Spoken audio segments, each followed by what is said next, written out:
네, 저희 개혁신당은 조기 대선이 있을 것이라는 생각을 가지고 미리부터 준비를 해왔습니다. 그렇기 때문에 오늘 지체 없이 이렇게 후보 등록을 할 수 있었다 이렇게 말씀드리고요. 지금 대한민국의 지도자로서 누가 적절한지를 겨루는 상황에서 저는 미래지향적이고 무엇보다도 글로벌 환경에 적응할 수 있는, 그리고 과학기술 분야에 대한 전문성이 있는 후보가 이번 대선에 주목받을 것이다 이런 생각하고 많은 분들이 그런 영역에서 경쟁했으면 좋겠다 이렇게 생각합니다. 네, 오늘 이 등록 이후 시점부터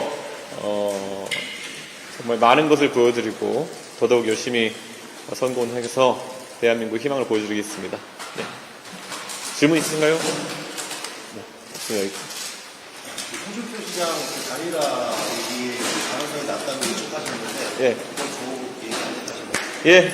저 홍준표 시장과 저는 홍준표 시장과 오세훈 시장 같은 경우에는 저와 워낙 평소에도 많은 소통을 하고 있고, 그래서 이번에 탄핵 결과가 나온 다음에 따로 이렇게 사적으로 소통하는 시간을 가졌습니다.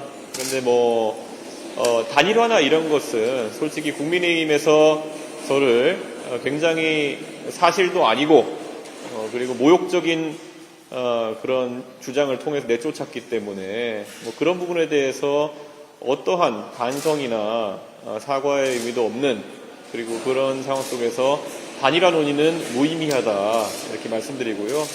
이번 대통령 선거에서 정말 과학기술 분야나 아니면은 또 미래 세대를 대표하는 그런 후보가 따로 나올 것이라 생각하지 않기 때문에 그분들의 표심을 담아서 끝까지 가도록 하겠습니다. 예. 첫 유치한 질문일 수 있겠지만 첫 대선 후보 등록이신데 네. 기분이 어떠신지, 그리고 아직도 어리다는 네. 여러 언론에서 질문 받으셨겠지만 아직 어리다는 그런 비판에 대해서. 저는 대한민국의 많은 영역에서 지금 40대보다도 젊은 사람들이 활약하고 있는 시대다 이렇게 생각합니다.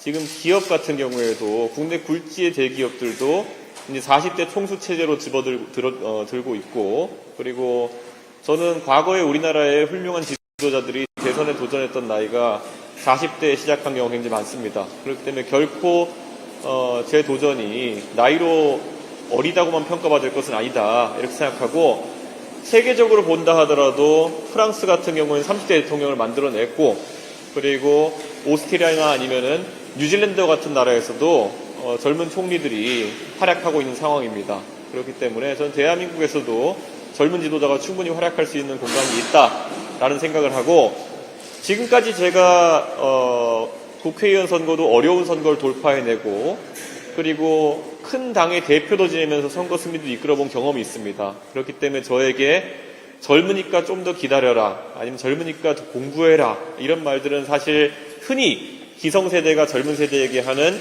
가스라이팅에 가까운 이야기다. 저는 이렇게 생각합니다. 제가 만약 실제로 더 배워야 될 것이 있고 공부해야 될 것이 있다면은 그것을 정진하겠지만은 막연하게 기득권이 젊은 세대의 도전을 누르는 언어로 그렇게 나이가 사용되지 않았으면 좋겠다 이런 생각하고요.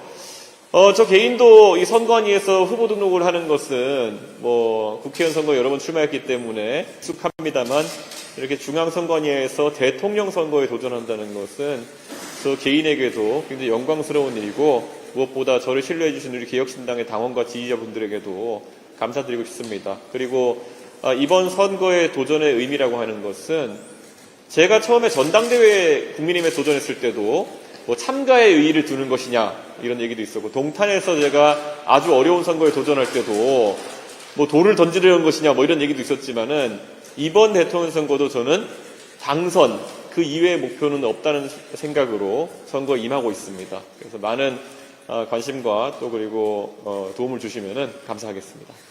대표님, 그리고 후보자로서 첫 일정이라 선거운동 어떻게 풀어나가실지. 저는 이번 선거에서 지금 이재명 대표가 상당히 우세한 것처럼 보이는 모양새지만, 한편으로는 이재명 대표에 대해서 우려하는 사람들 많습니다. 그런데 지금 탄핵 결과에 대한 예측이라든지 아니면 계엄이라든지 이런 국면 속에서 중도 보수 진영이 상당히 위축되어 있다는 생각을 하게 됩니다.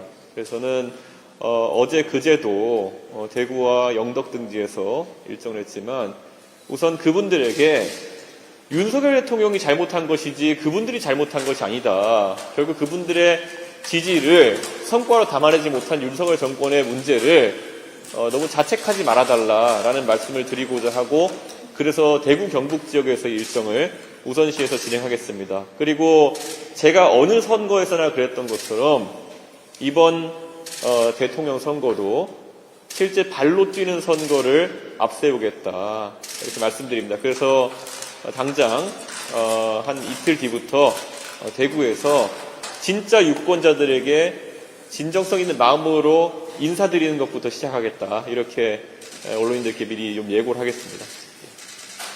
국민의힘이랑 뭐 어떤 퍼센테이지로 말씀하실 수 없겠지만 그들이 변하지 않으면 나는 그들과 하지 않겠다는 취지의 말씀 계속 하시는데 네. 어느 정도 가능성이라고 좀 볼 수 있을까요?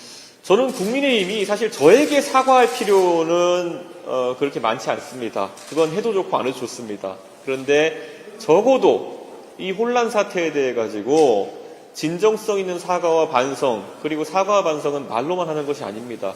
실질적인 조치가 있었을 때 저는 그것이 평가할 만한 상황이 될 것이다 이렇게 생각하고요.